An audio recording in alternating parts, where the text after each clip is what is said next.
The winter of 1795 came early to the Montana Territory, creeping down from the high peaks with a silence that felt like a held breath.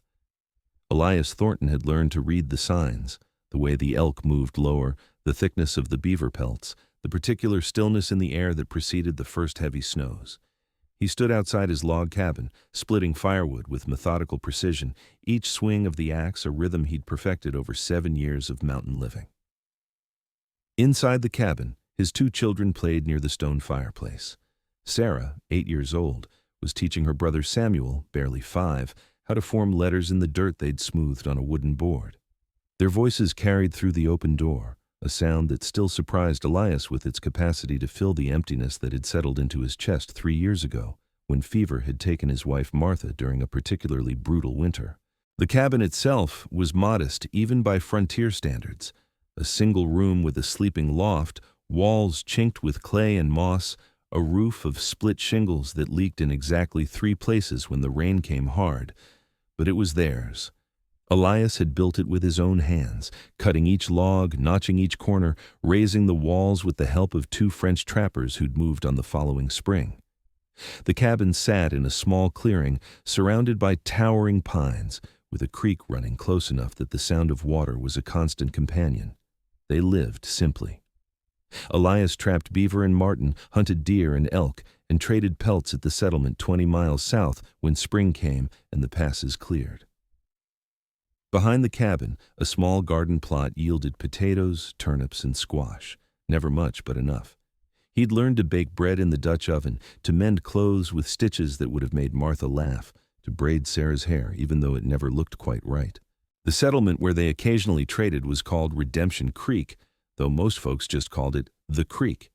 It had grown up around a trading post where 3 trails converged and now boasted a general store, a blacksmith, a small church, and perhaps 40 permanent residents. Elias didn't care much for town life. Too many people asking questions, too many opinions about how a man should raise his children. But necessity drove him there when supplies ran low or when loneliness pressed too heavily on his chest in the long, dark nights. In that same settlement lived a woman named Agatha Brennan, though most folks referred to her as the Widow Brennan, or less charitably, that large woman who lives alone past the church. Agatha had buried her husband Thomas 4 years earlier, after a logging accident left him crushed beneath a massive pine. They'd had no children, and Thomas's family, never warmed to his choice of a wife they considered beneath their Pennsylvania Dutch standards, had made it clear that Agatha was on her own. She was a large woman, it was true, heavy in the way that came from hard living and harder winters, from eating sparingly but efficiently, from a body that seemed built for endurance rather than grace. Her hands were broad and capable, her face round and wind-burned, her hair the color of iron that she kept tucked under a simple bonnet. She lived in a cabin Thomas had built before they married, smaller even than Elias's, but she'd made it sturdy through constant maintenance and an understanding of how to keep the cold at bay. The people of Redemption Creek treated Agatha with a peculiar mixture of pity and dismissal.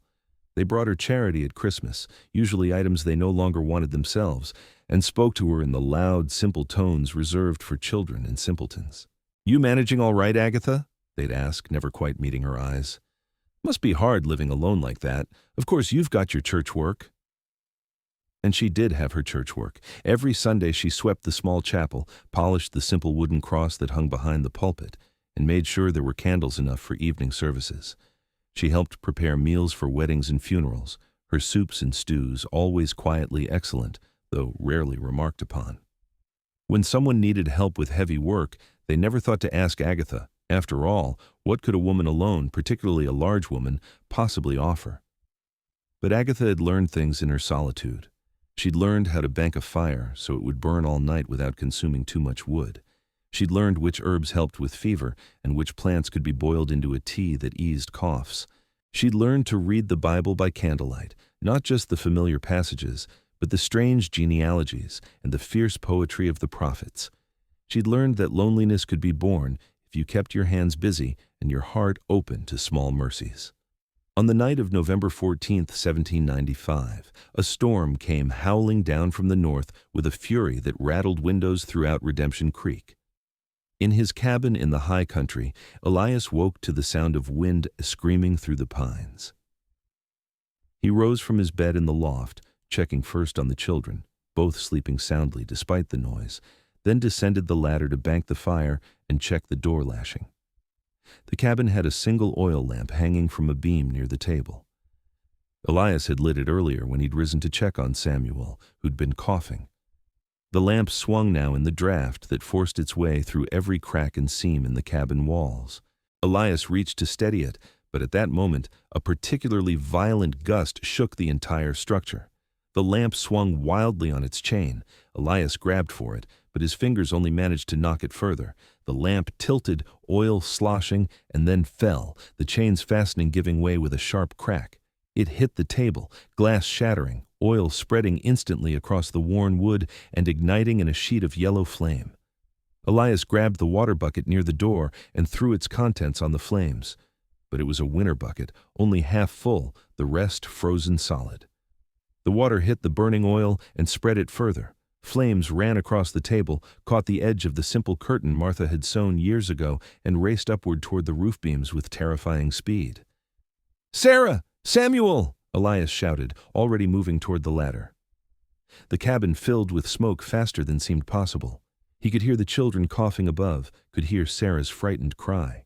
He climbed the ladder through smoke that burned his lungs, found Sarah already reaching for Samuel, and gathered them both, one child under each arm. The descent was blind. Smoke choked him. Heat pressed against his back as flames found the dry wood of the loft floor. He felt for each rung with desperate toes, the children crying against his shoulders. He reached the main floor just as part of the roof began to groan and split. The door was directly ahead. Elias kicked it open and stumbled out into the howling night, still carrying both children, their nightshirts thin against the wind. Behind them, there was a tremendous crack as the center beam gave way and the roof collapsed inward, sending up a column of sparks that the wind seized and scattered into the darkness. They stood in the snow. Elias had no memory of putting on boots, and his feet were already numb, watching everything burn. The cabin that had sheltered them for 7 years, that held every physical memory of Martha, every small comfort they had accumulated, was gone in less than an hour. The wind drove the flames horizontal, preventing any thought of salvage. Even if he dared approach, there was nothing left to save. Sarah and Samuel clung to their father, shivering violently. Elias pulled them close, wrapping his arms around them, trying to shield them from the wind with his body. He wore only his nightshirt and a pair of trousers he'd managed to grab. The children had even less. The temperature was dropping rapidly as the storm intensified. "Papa, I'm cold," Samuel whimpered, his teeth chattering so hard the words barely formed. "I know, son, I know." Elias looked around desperately. The nearest cabin was old Henderson's place, but Henderson had died the previous spring, and no one had moved in. The next nearest was 8 miles through forest in a storm that would kill them before they'd gone halfway. They had to move. Staying still meant freezing. Elias spotted the small shed where he kept tools and firewood, and he half carried, half dragged the children there. It was barely large enough for the 3 of them, but it blocked the wind. He piled them together in the corner, layering wood shavings and old sacks over them, holding them against his chest and breathing warmth onto their heads. They survived the night that way, though none of them truly slept. Elias felt Sarah's small body shaking against him and Samuel's rattling breath, and he prayed with an intensity he hadn't felt since Martha's final fever. When gray dawn finally came, the storm had passed, leaving behind a world coated in ice and a smoldering ruin where their cabin had stood. The trek down to Redemption Creek took 4 hours. Normally, Elias could make it in 2, but carrying Samuel on his back and supporting Sarah, both of them weakened by cold and shock, slowed him to a crawl. His feet, frostbitten from standing in snow all night, felt like clubs of ice, but he kept moving, because stopping meant death. They reached the outskirts of town around noon. Several people saw them coming, the mountain man and his 2 children, clothes blackened with soot, faces gray with cold and exhaustion. Elias made for the first house he reached, the home of a family named Pritchard who ran the general store. Mrs. Pritchard opened the door, took one look at them, and her hand flew to her mouth. Merciful heaven, what happened? Fire, lost the cabin, the children need warmth. Elias's voice came out as a rasp, his throat raw from smoke. Mrs. Pritchard hesitated, glancing back into the house. Oh dear. Oh my. Well, we have the store to think about, and my mother-in-law is staying with us, and the baby has a cough, you see, and she stepped back slightly. Perhaps try the church? Pastor Williams might. Elias didn't wait to hear more. He moved on, carrying Samuel, pulling Sarah along. At the next house, old Mr. Carson answered. He was more direct. Can't help you, Thornton. Got my own troubles. Try the church. At the third house, a woman named Mrs. Fletcher actually invited them in for a moment, gave the children each a piece of bread, but then her husband came home. Fletcher took one look at Elias and said, You can't stay here. Not proper, with my wife. You understand. Best thing would be to leave the children with Pastor Williams's wife. She's good with youngsters. And you head back up the mountain. Build yourself a new place. In the middle of winter? Elias asked, unable to believe what he was hearing. Fletcher shrugged. You're a mountain man, aren't you? Figure you've weathered worse. Can't expect folks to take in 3 extra mouths through the whole winter. That's 4 months of feeding. Outside once more, Elias stood at the crossroads in the center of Redemption Creek, holding his children, understanding for the first time in his life what it meant to be truly helpless. He'd faced grizzly bears, survived blizzards, crossed rivers in flood, but those were challenges that met strength with strength. This was different. This was the casual cruelty of people looking the other way, of a community that had no room for inconvenience. Agatha Brennan was bringing a load of firewood to the church when she heard the news. Mrs. Fletcher was already spreading it, speaking in that tone of scandalized sympathy that people use when they want to appear concerned without actually helping. That poor mountain man lost his cabin to fire, and here he is with those 2 little ones, and nobody knows quite what to do. Of course, one can't just take in strangers, can one? Who knows what sort of complications? Agatha didn't hear the rest. She left her cart of wood in the church doorway and walked, almost ran, toward the crossroads. She knew exactly where Elias would be, because she'd seen this before, the moment when someone who'd always been self-sufficient discovered that the community they'd lived near had no actual commitment to their survival. She found him standing exactly where 3 trails met, his back to the burned-out general store that had closed 2 years ago. He held Samuel in his arms, the boy's face pressed against his father's chest. Sarah stood beside him, holding his hand, and all 3 of them had the same look. The stunned expression of people who'd just watched their world collapse and were still trying to understand it. Agatha saw the soot on their clothes, the way they shivered despite the weak afternoon sun, the raw redness of frostbite on Elias's bare feet. She saw Sarah's lips tinged blue and the glassy look in Samuel's eyes that spoke of a child approaching the edge of fever. She didn't ask what happened. The whole town knew by now. She didn't offer sympathy or make promises. She simply walked up to them and said, Bring your children to my house. Elias looked at her, really looked at her, for perhaps the first time, though they'd nodded to each other a dozen times over the years. He saw a heavy-set woman in a patched dress, her face wind-roughened, her hands red and chapped. He also saw eyes that were steady and certain, without pity or judgment.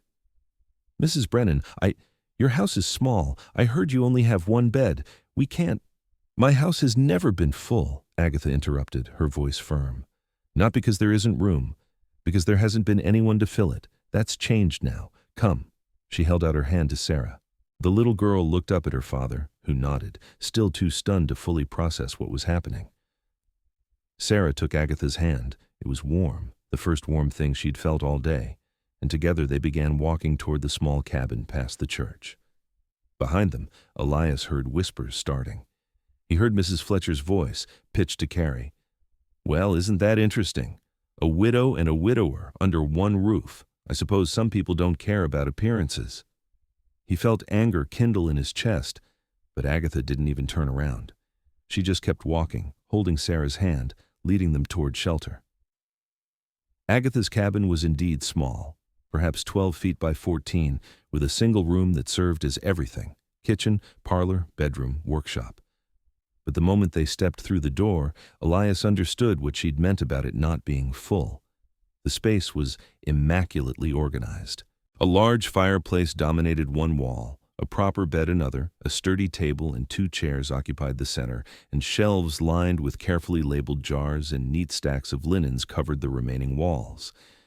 Everything had its place, and there was a sense of careful, deliberate living that spoke of someone who'd made peace with solitude but hadn't surrendered to it. "Sit," Agatha commanded, pointing Elias toward one of the chairs. She took Samuel from his arms, the boy barely stirred, and carried him to the bed. "Sarah, help me get your brother out of these wet clothes." While they worked on Samuel, Agatha called instructions over her shoulder. "Elias, Mr. Thornton, there's a trunk under the table. Thomas's clothes. Take what fits. There's salve on the second shelf for your feet. Use it liberally." Elias opened his mouth to protest, then closed it. He was too cold, too exhausted, too overwhelmed to maintain pride. He found the trunk, pulled out wool trousers and a thick flannel shirt that smelled faintly of cedar and thyme. He peeled off his smoke-stained nightshirt, revealing skin that was pale except where soot had ground into it, and dressed in a dead man's clothes while feeling a complicated mixture of shame and gratitude. By the time he'd tended to his feet, the frostbite was bad but not catastrophic, though his toes had no feeling. Agatha had gotten both children out of their ruined nightclothes and into oversized shirts that fell to their ankles. She'd wrapped them together in a heavy quilt and was feeding them spoonfuls of warm broth from a pot that seemed to always be simmering on the hearth. "This is soup I was making for Sunday dinner," she explained, meeting Elias's eyes. "Lucky timing. It's nothing fancy, just venison bones, turnips, and barley. But it's hot and it will help." Elias watched her work with the children, her movements efficient but gentle. She didn't fuss or coo over them the way some women did with children. Instead, she treated them with a kind of practical tenderness, as if getting them warm and fed was simply the obvious next step in a logical sequence, nothing remarkable about it. When both children had eaten and were beginning to show color in their cheeks again, Agatha settled them properly in the bed, pillows propping them against the wall that backed the fireplace, the warmest spot in the cabin. She tucked the quilts around them with care, checking that no drafts could reach them. "You'll sleep here tonight," she told them. "This wall stays warm all night long. I keep the fire going." "Where will you sleep?" Sarah asked, her voice small. "On the floor by the fire. I've done it before on cold nights. It's actually quite comfortable." "And Papa?" Agatha glanced at Elias, who stood awkwardly by the table, still not quite believing any of this was real. "Your father can take the chair or share the floor space. We'll figure it out." "I can't take your bed," Elias began. "You're not taking it. I'm giving it to your children, who are half frozen and need warmth more than I need comfort. Now sit down and let me look at those feet properly." She brought the salve and clean cloth and knelt before him with the unselfconscious practicality of someone performing a necessary task. Her hands were surprisingly gentle as she treated the frostbite, wrapping his feet in cloth bandages that she secured with neat knots. "You'll need to stay off them for a few days," she said. "The skin will crack and bleed otherwise. Lucky you caught it when you did. Another few hours and you might have lost toes." "How do you know so much about frostbite?" "Thomas worked in the woods in winter. He came home with it twice. Second time was worse. Didn't seek help fast enough because he was too stubborn. I learned then that pride makes poor medicine." She sat back on her heels, studying him with those steady eyes. "You need to eat, then sleep. You look like you're about to fall over." And he was. Now that the immediate crisis had passed, exhaustion crashed over Elias like a physical weight. Agatha served him a bowl of the same soup the children had eaten, along with thick slices of dark bread spread with butter. He ate mechanically, barely tasting it, aware only that it was warm and that his body desperately needed it. When he'd finished, Agatha pulled several folded quilts from a chest and made a pallet on the floor between the fire and the table. "You'll sleep here tonight. It's warm, and if the children need something in the night, you'll hear them." "Where will you sleep?" "Other side of the fire. Don't worry about me. I've slept in worse places." She paused, then added quietly, "Mr. Thornton, you and your children are welcome here as long as you need. Don't let worry about propriety or obligation keep you awake. We'll figure out the details as we go." Elias wanted to say something, to thank her, to explain, to promise he wouldn't be a burden, but the words wouldn't come. He simply nodded, then lowered himself onto the pallet, every muscle in his body aching. He was asleep within minutes. Agatha sat in her chair by the fire for a long time after, listening to the breathing of her unexpected guests. 3 people in a space meant for one. The cabin had never felt so full, and yet there was room. There was always room, she thought, when you decided to make it. The next morning brought sunshine and bitter cold. Elias woke to find Sarah and Samuel still sleeping soundly in the bed, and Agatha already up, banking the fire and preparing breakfast. The smell of frying bacon filled the small cabin. "How are your feet?" she asked without turning around. He flexed them experimentally. "Sore, but better." "Good. Stay off them today. Tomorrow we'll see." She brought him a plate of bacon, fried cornmeal mush, and stewed apples. "Eat while it's hot." As they ate, Agatha explained her thinking in the same practical tone she used for everything. "You'll all need proper clothes. I've got some fabric that I can make into shirts for the children. For you, I'll ask around town, carefully, to see what might be spared. Food won't be an issue. I keep a good larder, and I'm used to stretching supplies. The main thing is keeping warm and getting everyone's strength back." "Mrs. Brennan." "Agatha," she corrected. "Agatha, I need to figure out what to do. I can't stay here indefinitely. It's not... People will talk." "People are already talking," Agatha said calmly. "They started yesterday afternoon. By now half the town probably thinks we're living in sin, and the other half is taking bets on how long before I throw you out because you're eating too much." Despite everything, Elias found himself smiling slightly. And what do you think?" "I think people's opinions are their problem, not mine. I also think you need at least a week before you're fit to do much of anything, and those children need stability and warmth. After that, we'll see. You can rebuild when spring comes. For now, this is enough." It should have felt awkward, 3 strangers suddenly sharing close quarters, but somehow it didn't.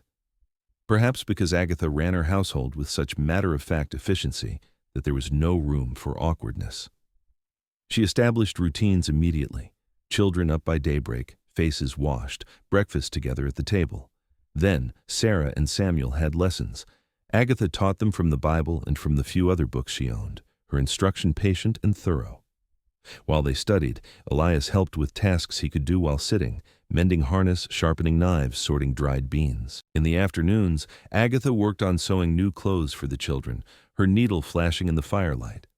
She was a far better seamstress than Elias, and within 3 days, both Sarah and Samuel had proper winter outfits that actually fit, sewn from fabric Agatha claimed she'd been meaning to use for years. The evenings were the strangest time, strange because they felt almost normal.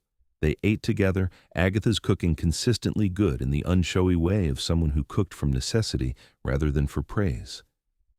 After dinner, Sarah would sometimes ask Agatha to tell stories, and the older woman would share tales from her childhood in Pennsylvania, or Bible stories told with unexpected drama and detail. One evening, Samuel asked, "Miss Agatha, why do you live alone?"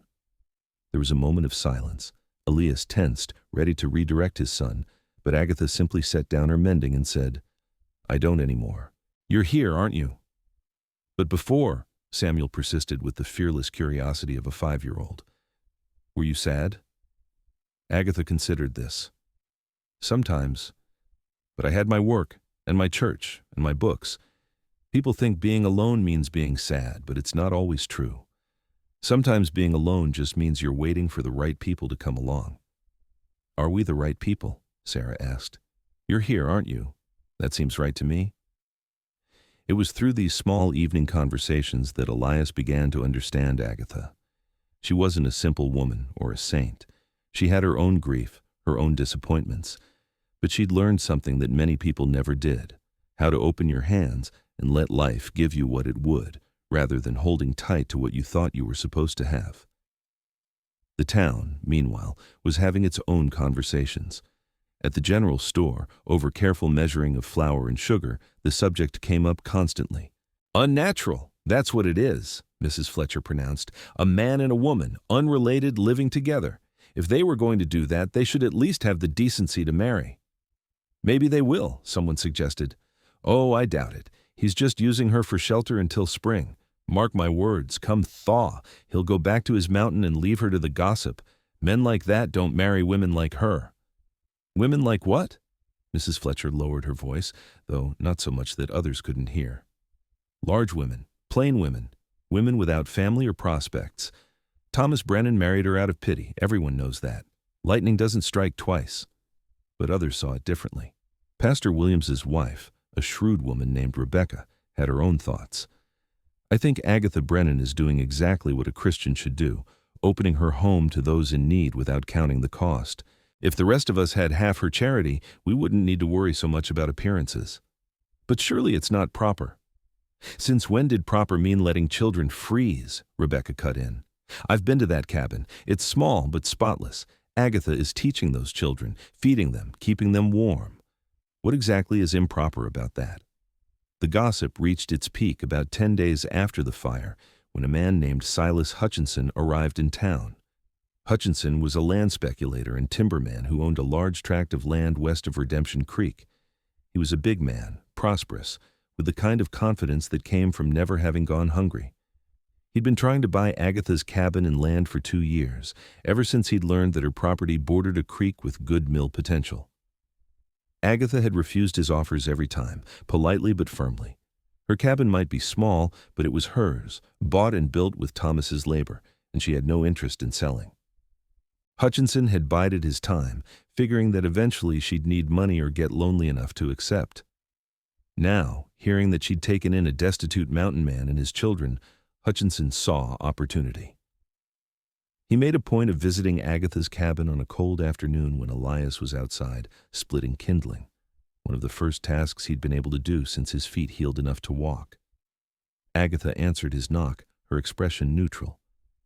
"Mr. Hutchinson." "Mrs. Brennan, might I have a word?" She didn't invite him in. Instead, she stepped outside, pulling the door closed behind her. Elias paused in his work near enough to hear. Hutchinson smiled, the kind of smile that didn't reach his eyes. "I heard about your situation. Must be difficult taking in 3 extra mouths to feed. I wanted to make you aware that my previous offer for your property still stands.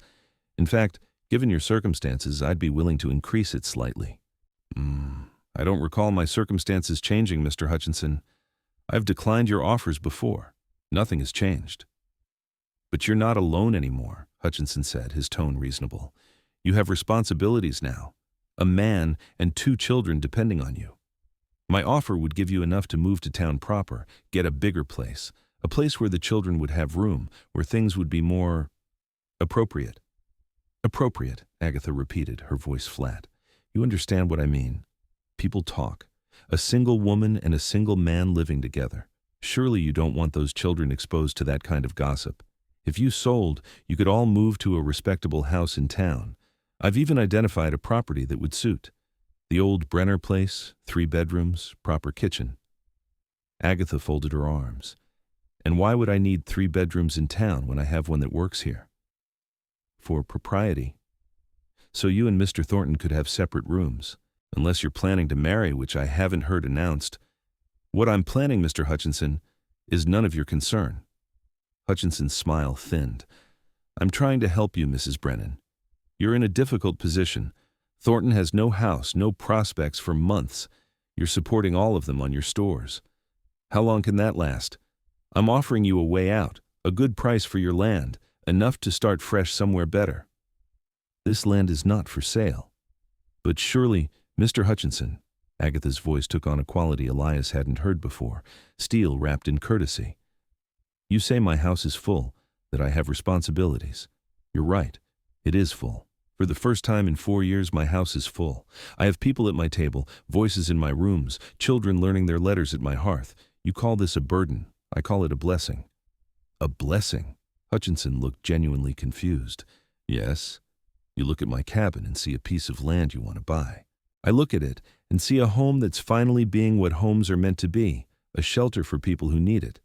You can't buy that, Mr. Hutchinson. You can't buy what makes a house full. I'm offering you practical help.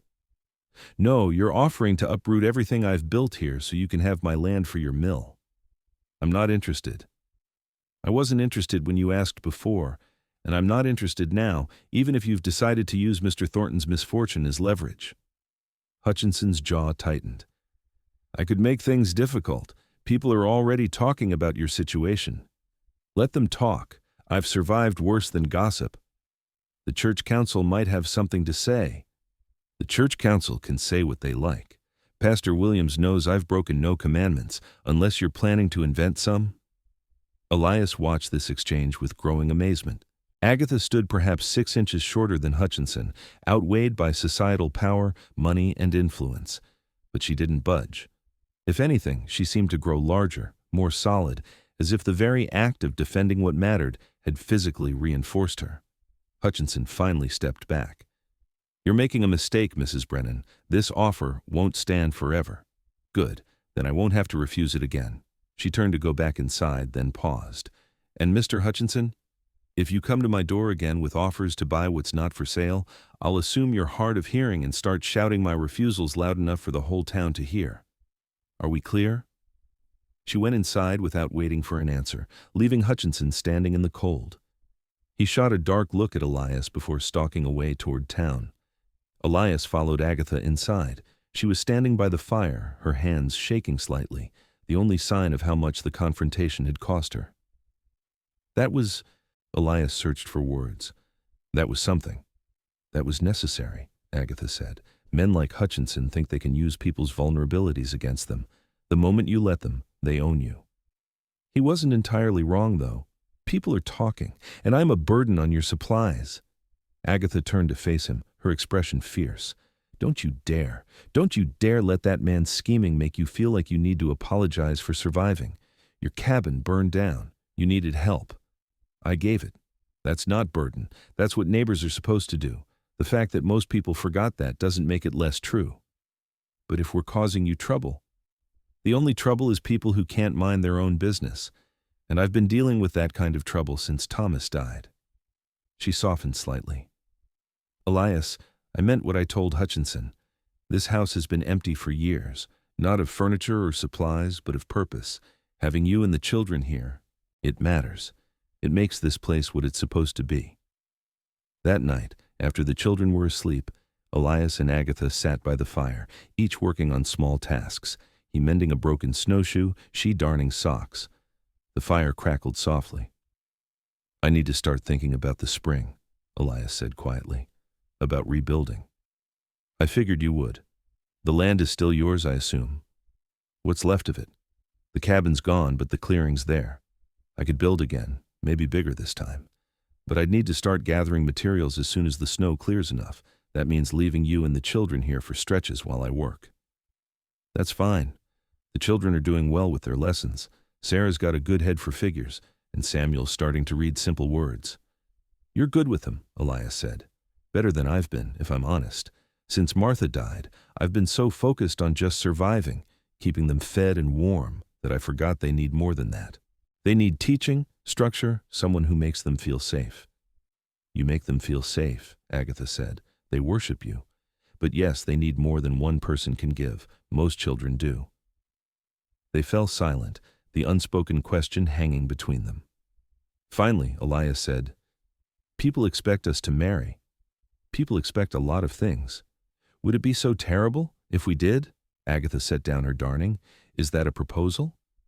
"I don't know. Maybe. I'm not explaining this well." Elias ran a hand through his hair. "I'm not talking about romance, Agatha. We barely know each other. But we're already living like a family in many ways. The children are thriving. You're an excellent homemaker. I can provide through hunting and trapping. Together we could make a practical arrangement," Agatha finished, "a partnership of convenience. I didn't mean to make it sound cold." "It's not cold, it's honest." She studied him seriously. "Elias, I've been alone for 4 years. I've made my peace with that. If I marry again, it won't be because I'm desperate for security or because I need someone to validate my existence. It will be because I choose it." "I understand." "Do you?" "Because here's what I see. You're grateful. Your children are safe and warm, and you want to make sure that continues. That's admirable. But gratitude isn't foundation enough for marriage, even practical marriage. If we did this, it would have to be because we both genuinely believed we could build something together. Not just survive together, actually build something. And you don't think we could?" "I don't know yet. Ask me again in spring when you've had time to breathe and think about what you actually want, not just what you think you should do." It was a fair answer, and Elias respected her for it. In the meantime, we keep doing what we're doing, living day to day, taking care of the children, ignoring the gossips. Come spring, you start rebuilding your cabin. We'll figure out the rest as we go. Winter deepened. The days grew shorter, the cold more intense. Inside Agatha's cabin, life developed its own rhythm. Sarah and Samuel grew rounder with regular meals and Agatha's good cooking. Their faces lost the pinched look of children who'd lived too close to hunger, and they laughed more easily. Elias healed fully and began contributing more to the household work. He reinforced the cabin's walls with extra chinking, cut and stacked enough firewood to last through spring, and kept them supplied with fresh meat from hunting trips into the nearby forest. He was careful to never stay out overnight, always returning before dark so the children wouldn't worry. Agatha taught the children not just letters and numbers, but practical skills. She showed Sarah how to knead bread properly, how to bank a fire, how to make soup from almost nothing. She taught Samuel his colors using dried beans sorted by type, and she sang old hymns while she worked, teaching them the words until they could sing along. The town continued to gossip, but as weeks passed without scandal, the gossip lost its edge. People began to accept the situation as simply one of those odd arrangements that frontier life sometimes demanded. Even Mrs. Fletcher eventually admitted, though grudgingly, that those children do look healthier. Pastor Williams and his wife Rebecca visited one afternoon in January. Rebecca brought a basket of wool yarn she'd been given but couldn't use, claiming she'd overordered. Agatha accepted it graciously, though both women understood it was charity disguised as convenience. While Agatha and Rebecca talked, Pastor Williams drew Elias aside. "How are things truly?" "Good," Elias said honestly. "Better than I had any right to expect. Agatha's been... I don't have words for it." "She's a remarkable woman," Williams agreed. "Always has been, though most people never noticed. They see her size and her plainness and think that's all there is. They miss the strength, the intelligence, the capacity for love." He paused. "I suppose you're planning to marry her?" "She suggested we wait until spring, see how things develop." Williams nodded approvingly. "Wise. Marriage should be chosen, not simply convenient. Though I'll tell you what I see. I see a family already. Not because of any legal document, but because you've committed to each other's well-being. That's the heart of marriage right there, the daily choice to show up for each other. Even if there's no romance? Romance is wonderful, but it's not the only foundation for a good marriage. Respect, partnership, genuine care, those matter just as much, maybe more, over time." Christmas came, celebrated simply but joyfully. Agatha had saved sugar specifically for Christmas cookies, and she and Sarah spent a morning cutting them into shapes and decorating them with honey glaze. There were no expensive gifts. Elias carved each child a small wooden toy, and Agatha sewed them each a warm scarf. But the children's delight made it clear that what mattered was not the value of presents, but the warmth of home.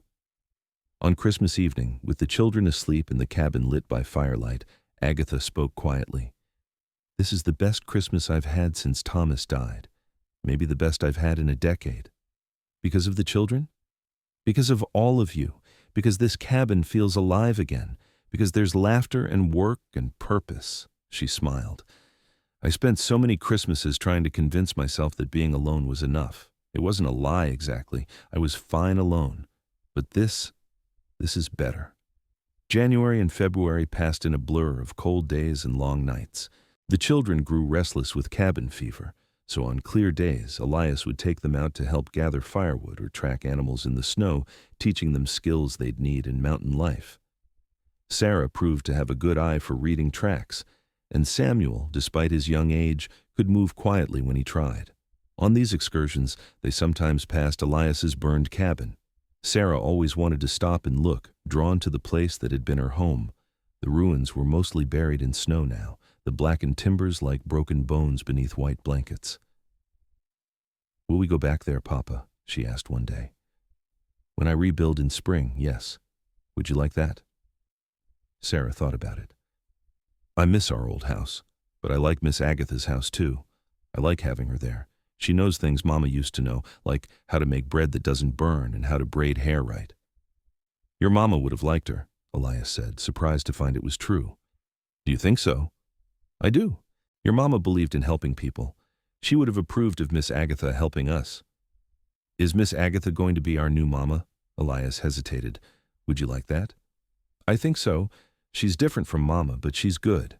And Samuel already calls her Auntie Agatha sometimes. In late February, as winter began its slow retreat, Hutchinson made one more attempt. This time he didn't come to the cabin, but instead spread word through town that he was prepared to offer an extremely generous price for Agatha's land, enough that she could buy a proper house in town and live comfortably for years. The campaign was subtle but effective. People began mentioning it to Agatha when she came to church or to the general store. Such a good offer, Agatha. You should consider it. Think of those children having a real house in town. It would solve all your problems. The pressure built until one Sunday after church, when Hutchinson himself approached Agatha as she was leaving. A small crowd had gathered, sensing confrontation. Mrs. Brennan, Hutchinson said, his voice carrying, I've made my final offer for your property. It's more than fair. Enough to give you and Mr. Thornton's family a proper start. You'd be foolish to refuse. Agatha stopped and turned to face him. Elias stood slightly behind her with the children, tense and ready to intervene if needed. Mr. Hutchinson, Agatha said clearly, her voice steady, you seem to be laboring under a misunderstanding. You think my house is a problem that needs solving. You think I'm looking for a way out, waiting for someone to rescue me from the burden of hospitality. I'm offering you a solution. I don't need a solution because I don't have a problem. What I have is a home. What I have is a family. What I have is exactly what I want. She gestured to Elias and the children. You look at us and see complications. I look at us and see what a home is supposed to be. People taking care of each other, not because they have to, but because they choose to. But surely the accommodations are cramped. My cabin may be small, but it has never been cramped. Do you know why? Because a house is only as big as the hearts of the people in it. My cabin holds 4 people who care about each other. Your big empty house, Mr. Hutchinson, holds just you and your schemes. Which one sounds more cramped to you? Someone in the crowd laughed. Hutchinson's face reddened. You're being ridiculous. No, you are. You keep insisting you can buy what I have, but you can't. You can buy land, Mr. Hutchinson. You can buy timber and mill rights and property deeds. But you cannot buy a home. You cannot buy people who show up for each other every single day. You cannot buy what we've built in that cabin. She stepped closer to him, and despite the difference in their social standing, Hutchinson actually took a step back. So here is my final answer. No. My cabin is not for sale. My land is not for sale. My home is not for sale. I don't care how much you offer or how many people you convince to pressure me. The answer is no. It will always be no. She turned to Elias. Come on, let's go home. They walked away together, the children between them, leaving Hutchinson standing in the churchyard looking both furious and somehow diminished. Behind them, Elias heard whispers, but they sounded different now, less judgmental, more impressed. That evening, with the children asleep, Elias said, That was magnificent. That was necessary, Agatha corrected, but she was smiling. I'm tired of men like him thinking they can bully me into selling what matters. He won't give up entirely. No, but he'll be more cautious. And by spring, when you start rebuilding, the whole situation will shift anyway. She paused. Have you thought about what you want to build? I've been thinking about it a lot, actually. I want something bigger this time. 2 rooms at least. One for the children, one for... He trailed off, suddenly uncertain. One for us, Agatha supplied gently. Is that presumptuous? It's presumptuous if you haven't asked me properly. Elias stood and walked over to where Agatha sat by the fire. He knelt down so they were eye level, and he took her hands in his, large hands, both of them, roughened by work, but they fit together comfortably. Agatha Brennan, I'm not going to pretend this is a romantic proposal. I don't know if I'm capable of that kind of love anymore. Martha took a piece of my heart with her, and I've accepted that. But I know this. I respect you more than any person I've met. I admire your strength, your kindness, your refusal to be diminished by people's expectations. My children love you. And I care for you, deeply. I want to build a life with you, a real life, not just surviving together, but building something that matters. Will you marry me? Agatha looked at him for a long moment, her eyes bright with something that might have been tears. Yes, she said simply. Yes, I'll marry you. Even though I can't promise passion or romance. Romance is for fairy tales, Agatha said. What you're offering is better. Partnership, respect, genuine care. That's not settling, Elias. That's wisdom. That's choosing with open eyes what will last. They married in April, when the snow had finally melted enough to reveal green grass beneath. Pastor Williams performed the ceremony in the small church, with Rebecca and a handful of townspeople as witnesses. Sarah and Samuel stood with them, holding hands, beaming. The wedding was simple. No fancy dress, no elaborate celebration. Agatha wore her best Sunday dress, dark blue calico she'd sewn herself. Elias wore Thomas's suit, altered to fit. But when they said their vows, promising to care for each other in sickness and health, in hardship and comfort, everyone present understood they were witnessing something real. After the ceremony, they went home to Agatha's cabin, now legally theirs together, and began planning the new cabin they'd build on Elias's land. It would be larger, with 2 bedrooms and a proper loft, designed to hold a family. They'd build it together over the summer, with help from a few neighbors who'd been won over by Agatha's stand against Hutchinson. But even as they planned for the future, they treasured the present, evenings around the fire, Sarah's increasingly confident reading, Samuel's endless questions, the comfortable silence that came from people who'd learned to live together. One evening in May, as they sat outside watching the sunset, Samuel climbed into Agatha's lap and asked, "Auntie Agatha, what are you to us now? You're not really our aunt." Agatha looked at Elias, who nodded. She wrapped her arms around Samuel and said, "Well, I married your papa, so I suppose that makes me your stepmother. But that's just a word. What matters is that I'm family. I'm the person who'll help raise you, teach you, take care of you. Is that all right with you?" Samuel thought about this seriously. "Is it all right if I call you Mama Agatha? So we remember both mamas?" Agatha's voice caught. "That would be perfect." Sarah came over and hugged them both. "I think Mama would like that you're our Mama Agatha now. She'd be glad we have someone who takes such good care of us." That night, lying beside Elias in the bed they now shared, a larger bed he'd built specifically so they could both fit comfortably, Agatha said, "Thank you." "For what?" "For knocking on doors until you found mine, for letting me help, for choosing to stay, for making me part of your family." "I should be thanking you," Elias said. "You saved us, not just from freezing that first night, but from giving up. You showed me that asking for help isn't weakness and that family can be built as well as born." "We saved each other," Agatha said. "That's what families do." They built the new cabin that summer, raising it where the old one had stood. It was larger and sturdier than the first, with thick walls and a stone chimney that wouldn't catch fire from a fallen lamp.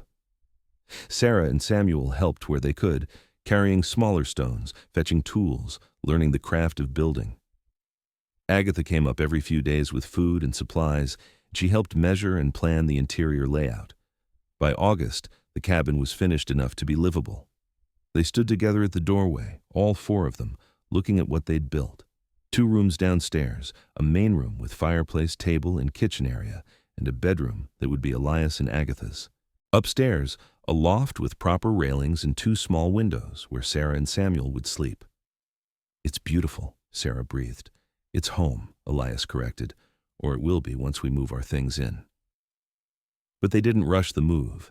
Agatha's small cabin had been their sanctuary through the hardest winter of their lives, and leaving it felt significant. On their last night there, before moving to the new cabin, they sat together around the fire one final time. "Will you miss this place?" Sarah asked Agatha.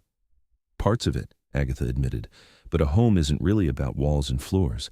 It's about the people inside them. We're taking the important parts with us." They moved in September, as autumn colors began painting the mountains. The new cabin felt enormous after months in Agatha's small space, but they quickly filled it with life. With Sarah's drawings tacked to the walls, Samuel's collection of interesting rocks arranged on a shelf, Agatha's herbs hanging to dry from the rafters, Elias's tools organized near the door. Agatha kept her old cabin, though. She wouldn't sell it to Hutchinson or anyone else. Instead, she used it as a storage house for extra supplies and as a place where traveling families could shelter if needed. "There should always be a door that opens when people need it," she said. The first winter in the new cabin was easier than any winter Elias could remember. With Agatha's organizational skills and his hunting ability, they were well stocked with food. The children thrived. Sarah growing tall and confident, Samuel losing his baby roundness and becoming a sturdy boy who could split kindling and help with chores. On Christmas Eve, their first in the new cabin, they sat together after the children had gone to bed. Snow fell softly outside, muffling the world in peaceful silence. "Do you ever regret it?" Elias asked, "marrying me instead of staying in your quiet cabin with your own life?" Agatha considered the question seriously. "Sometimes I miss the solitude, but I don't regret trading it for this. My life wasn't bad before, but it was incomplete. I just didn't know it until you and the children showed up and showed me what I'd been missing." "What's that?" "Purpose that goes beyond myself, people to care for who care back, the particular kind of satisfaction that comes from building something with someone else rather than just maintaining what you built alone." She smiled. "I was content before. Now I'm happy. There's a difference." Over the following years, they built more than just a cabin. They built a life that drew on both their strengths. Elias taught the children and Agatha survival skills, how to read the forest, how to track and hunt and find water. Agatha taught them letters and numbers, history from the Bible, how to cook and preserve food, how to make a house feel like a home through small touches and daily rituals. Neighbors began stopping by more often, drawn by Agatha's cooking and Elias's knowledge of the mountains. Their cabin became a waypoint for travelers, a place where people knew they'd find a warm meal and practical advice. Agatha's old cabin, maintained and kept ready, sheltered more than a dozen families over the years, people who'd lost homes to fire or flood or simple bad luck, people who needed a door that opened. Sarah grew into a capable young woman who could shoot as well as her father and bake as well as Agatha. She eventually married a young trapper who respected both her skills and her fierce love of the mountains. Samuel became a guide, leading settlers through the mountain passes, using the tracking skills his father taught him and the organizational abilities he'd learned from Agatha. Elias and Agatha grew old together, their partnership deepening into something that, while perhaps not the passionate romance of storybooks, was no less profound. They developed the kind of intimacy that comes from years of shared work and mutual respect, finishing each other's sentences, reading each other's moods, working together with the smooth efficiency of a long-practiced team. One evening, many years after that first winter, they sat outside their cabin watching the sunset. Both of them had gray in their hair now, lines on their faces earned from weather and work and laughter. "Do you remember the night the cabin burned?" Agatha asked. "Every detail," Elias said. "I remember standing at that crossroads, holding the children, thinking we'd lost everything." "You had lost everything. Everything physical, anyway. And then you showed up and said, 'Bring your children to my house.' 6 words that changed everything." Agatha smiled. "I remember people saying I was foolish, that I was letting myself be used, that you'd leave come spring and I'd be left with nothing but gossip and debt.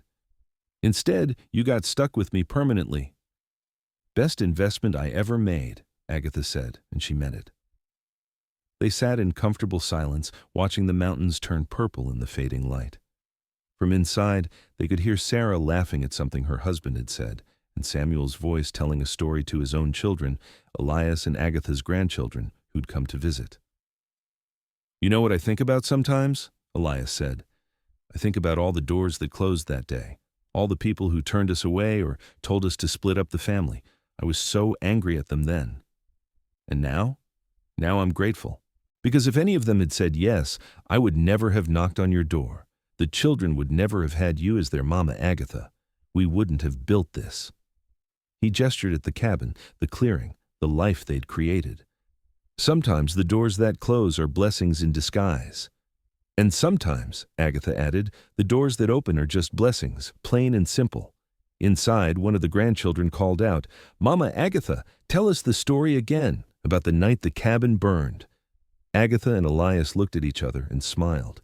It had become a family story, told and retold, about how disaster became blessing, how a widow and a widower became a family, how a small cabin that everyone said was too small somehow held everyone who needed it. "Coming," Agatha called. She stood, offering her hand to Elias, pulling him up. Together they walked inside, into the warm light and laughter, into the home they'd built from ashes and necessity and the simple decision to open a door when others closed theirs. Behind them, the mountains stood eternal and indifferent, witnesses to countless human dramas. But in that cabin, something that would outlast stone and timber had been built. A family forged not by blood alone but by choice, by daily commitment, by the steady accumulation of small acts of care that over time become love.